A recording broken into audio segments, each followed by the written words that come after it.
The South End was filled and developed geographically from the north and west of the Neck, which is today's Washington Street. It is bordered by Back Bay, Chinatown, and Roxbury, and the neighborhood is distinguished from other neighborhoods by its Victorian style houses and the many parks in and around the area.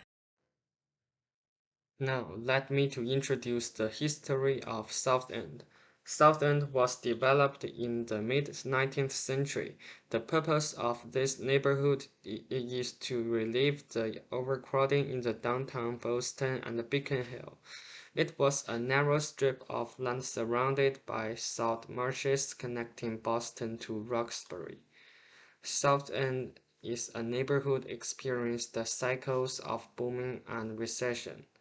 In 1880s, a burgeoning middle class moved to South End, including business owners to mayors, bankers, and industrialists.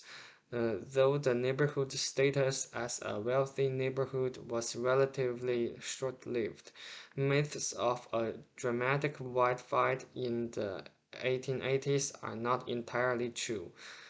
A series of national financial panics combined with the emergence of new residential housing in Back Bay and Roxbury fed a steady decline of whites of English Protestant ancestry.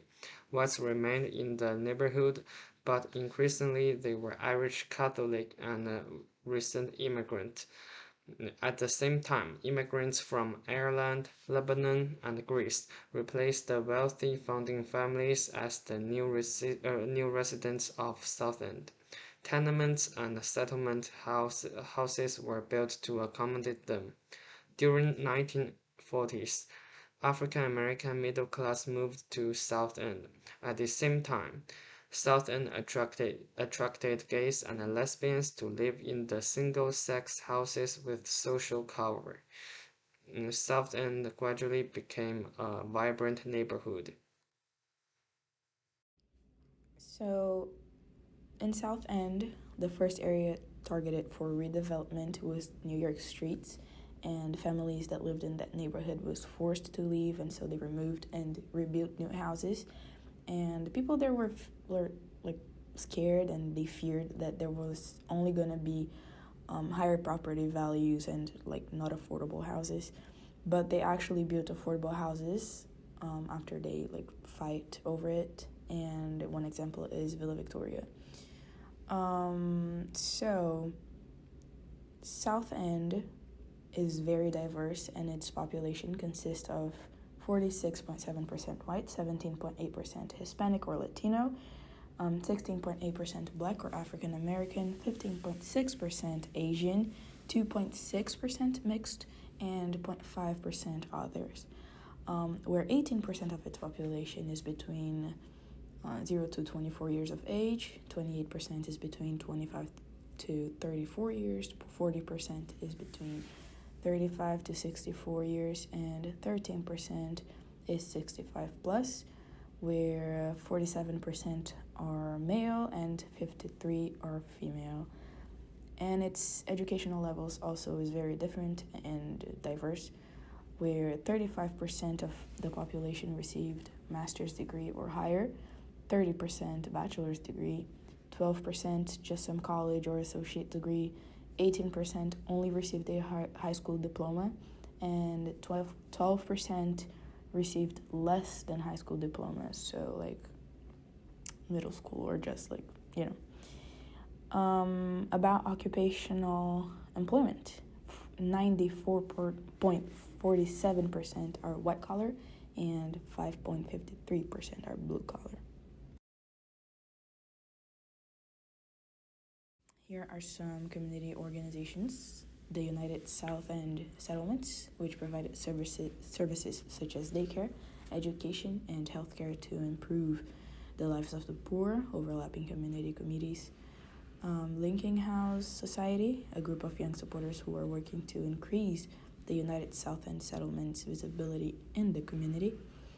Community Assembly for the United South End, defending tenants' rights, South End Federation of Citizens Organizations Defending Property Rights, Boston Medical Center, which is a nonprofit academic medical center that provides healthcare regardless of the insurance status, and it is the largest safety net hospital and level 1 trauma center in New England, and Boston Healthcare for the Homeless program.